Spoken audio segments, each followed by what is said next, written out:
So hello students, आज हम discuss करने वाले हमारे डेफिसिट और एक्सेस डिमांड की प्रॉब्लम का पार्ट सेकंड, जिसमें हम डिस्कस करेंगे बेसिकली आज का टॉपिक कि डेफिसिट डिमांड क्या होता है, जिसको हिंदी में कहते हैं अभावी मांग या न्यून मांग। तो चलिए शुरू करते हैं। मेरा नाम है रविकेश श्रफ और आप देख रहे हैं आईआईटी क्लासेस की 95 प्लस सीरीज।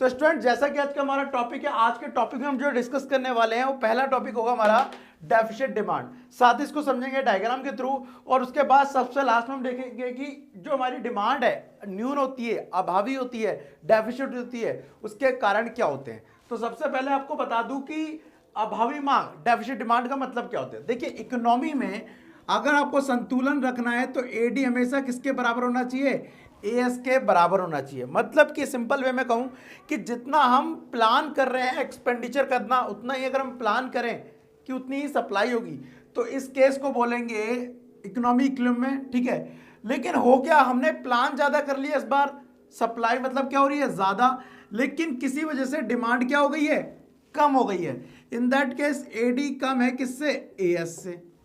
अब इस वाली कंडीशन को जब एडी कम हो और एएस ज्यादा हो, एग्जांपल के लिए मार्केट में किसी भी प्रोडक्ट की सप्लाई है 1000, तो डिमांड भी कितनी होनी चाहिए थी, 1000 होनी थी, ताकि सारा सेल हो जाता। लेकिन हुआ क्या, मार्केट में उसकी डिमांड हो गई 800। अब आप ही देखिए कि एडी यहां पर ज्यादा ना होकर क्या है, कम है।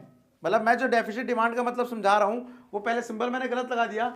जब एडी एग्रीगेट डिमांड क्या होगा, कम होगा किसकी तुलना में, एएस की तुलना में। देखो यहाँ पे एएस क्या हमारा ज्यादा है, 800 कम है, 1000 ज्यादा है। तो इस कंडीशन को बोलेंगे हम क्या, डेफिसिट डिमांड। ठीक है, मांग की कमी होना।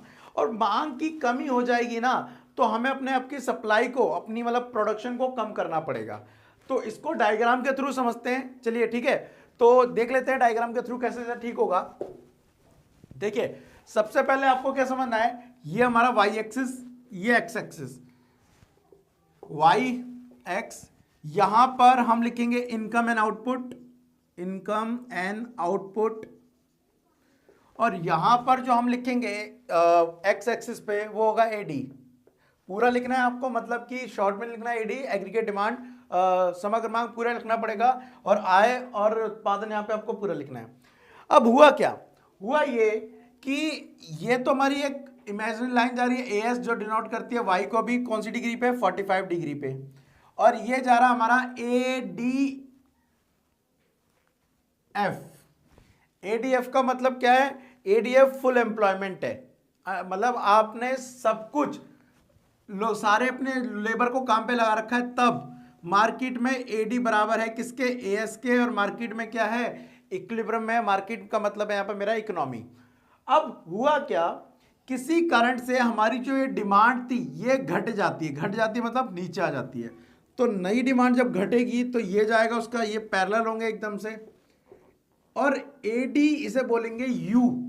यू मतलब अंडर यूटिलाइजेशन। क्यों अंडर यूटिलाइजेशन, क्योंकि होगा क्या, जब आपकी डिमांड ही नहीं है इकोनॉमी में, तो आप अपनी सप्लाई को कम करने के लिए लेबर को कुछ हटा देंगे। लेबर के हटाने से आपकी कुछ लेबर खाली बैठ जाएगी, आप अपनी लेबर का पूरा यूज नहीं कर रहे हैं, तो इसे बोलेंगे under utilisation of resources, man power.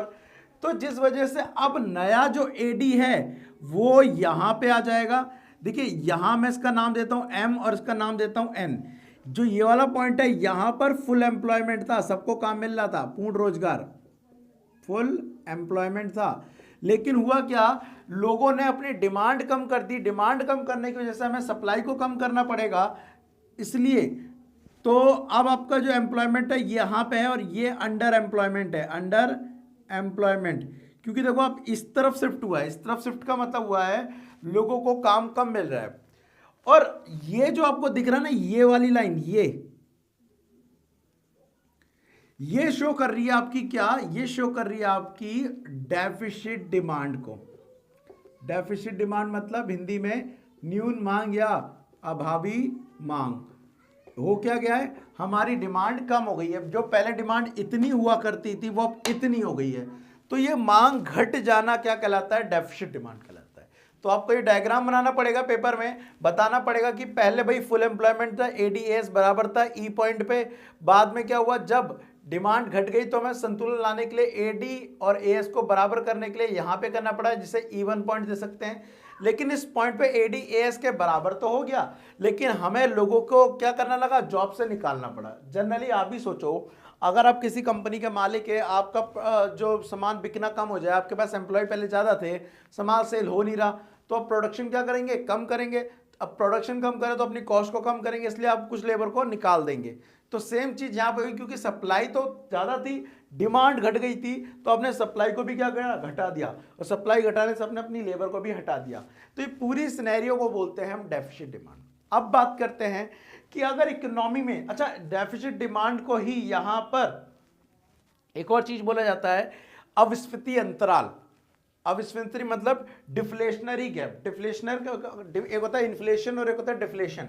Inflation मतलब जब डिमांड मार्केट में ज्यादा हो सप्लाई की तुलना में, तो इन्फ्लेशनरी गैप आता है, और अगर डिमांड कम है सप्लाई ज्यादा है तो उसे डिफ्लेशन आता है। तो इसी गैप को, जो डेफिसिट डिमांड है, आप इस गैप को ही क्या बोल सकते हैं, डिफ्लेशन गैप भी बोल सकते हैं, अविस्फीति अंतराल।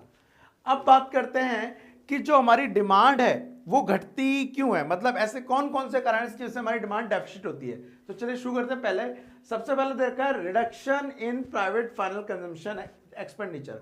देखिए आपको एक चीज मतलब बता दूं, मैंने आपको पहले ही बताया कि एडी के अंदर ये आता था C प्लस आई प्लस जी प्लस एनएक्स।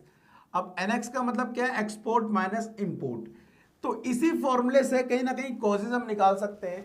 अब मैं अगर आपको एग्जांपल देके समझाऊं, तो अभी मैं इसे टॉपिक को मिटा देता हूं, कॉजेज, ठीक है, ये कॉजेज लिखे हुए हैं जिनकी वजह से हमारा एडी क्या होता है, कम होता है। अब मान लेते हैं कि कंजम्पशन इकोनॉमी में कितने 100 लोग, इन्वेस्टमेंट भी कितनी कर रहे हैं, प्रोड्यूसर 100, गवर्नमेंट भी खर्चा कितना कर रही है 100, और नेट एक्सपोर्ट भी कितना है 100, और इन सबको मिला के टोटल कितना आ रहा है 400। तो इकोनॉमी में एग्रीगेट डिमांड, टोटल डिमांड 400 है। अब मैं आपको बता दूं कि इन चारों में से अगर एक भी कम हो गया ना, मान लो इवन मान लीजिए 50 है, ये 100 ही है, ये भी 100 है, ये भी 100 है, तो ये 350 हो जाएगा। इसको अगर हम 100 रन दें और इसको 50 कर दे तो भी ये कम हो जाएगा। मतलब इन चारों में से अगर कोई एक भी कम हो जाए ना, एग्रीगेट डिमांड कम हो जाएगी।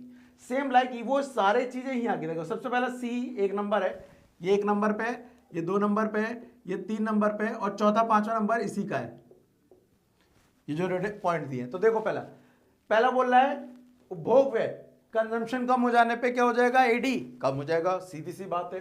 दूसरा निवेश, अगर प्रोड्यूसर कम निवेश करेंगे, कम माल बनाएंगे, तो कहीं ना कहीं इन्वेस्टमेंट एक्सपेंडिचर कम हो जाएंगे, मींस आई में कमी आएगी, आई में कम होने से एडी क्या हो जाएगा, अपने आप ही कम हो जाएगा।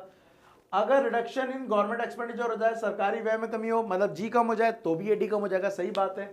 अब यहां पर हम डायरेक्ट एनएक्स को ना लेकर एक्स माइनस एम को लेंगे, मतलब एक्सपोर्ट और इंपोर्ट की बात करेंगे अलग अलग से। तो देखो यहां बोल रहा है डिक्लाइन इन एक्सपोर्ट। अब आप सोचो, अगर विदेशी हमसे खरीदना कम कर दें, विदेशी मतलब rest of the world, India को छोड़ के बाहर के सारा, अगर वो हमसे खरीदना कम कर देंगे, तो इन दैट केस क्या होगा, हमारे देश में प्रोडक्ट की डिमांड क्या हो जाएगी, कम हो जाएगी, क्योंकि वो हमसे खरीदना नहीं चाहते। तो एडी पे इफेक्ट पड़ेगा, क्योंकि एडी के अंदर कहीं ना कहीं एक्सपोर्ट भी आता है। तो ध्यान रखना, एडी क्या हो जाएगा, कम हो जाएगा। दूसरी चीज, अगर इंडियन लोग बजाय इंडिया से खरीदने के प्रोडक्ट बाहर से खरीदने लग जाए, मान लो दाल भी बाहर से हम खरीद रहे हैं, चावल भी बाहर से खरीदते हैं, तो देश का तो माल तो बिक ही नहीं रहा है। अगर हम दाल चावल कॉमन चीजें भी, बड़ी बड़ी चीज तो हम बाहर से खरीदते ही हैं, टेक्नोलॉजी में मशीनें, लेकिन अगर कॉमन चीजें भी हम बाहर से इंपोर्ट करने लग जाएं, तो बाहर इंपोर्ट करने का मतलब है हम देश का माल कम यूज कर रहे हैं, जिससे एडी क्या हो जाएगा, हमारे देश का कम हो जाएगा, हमारे देश की डिमांड कम हो जाएगी।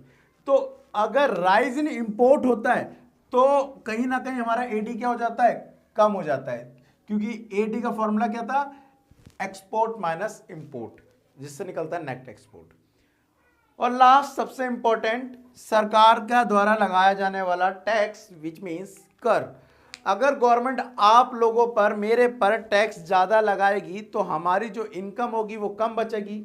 आपकी जानकारी के लिए बता दूं, इनकम में टैक्स देने के बाद जो इनकम बचती है उसे डिस्पोजल इनकम कहते हैं, इसे हिंदी में कहते हैं प्रोजिया है, ठीक है।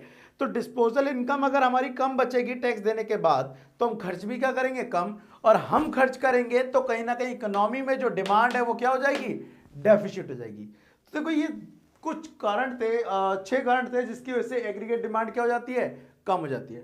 तो होपफुली आपको समझ आ गया होगा कि एग्रीगेट डिमांड में डेफिसिट डिमांड क्या होता है। नेक्स्ट टॉपिक में हम डिस्कस करेंगे एक्सेस डिमांड, और उसके लास्ट टॉपिक में डिस्कस करेंगे हमारा क्या, कि एक्सेस और डेफिसिट डिमांड को कैसे ठीक किया जा सकता है। तो आज के लिए इतना ही, मिलते हैं अगली वीडियो में। आज के लिए thank you, tata and bye bye.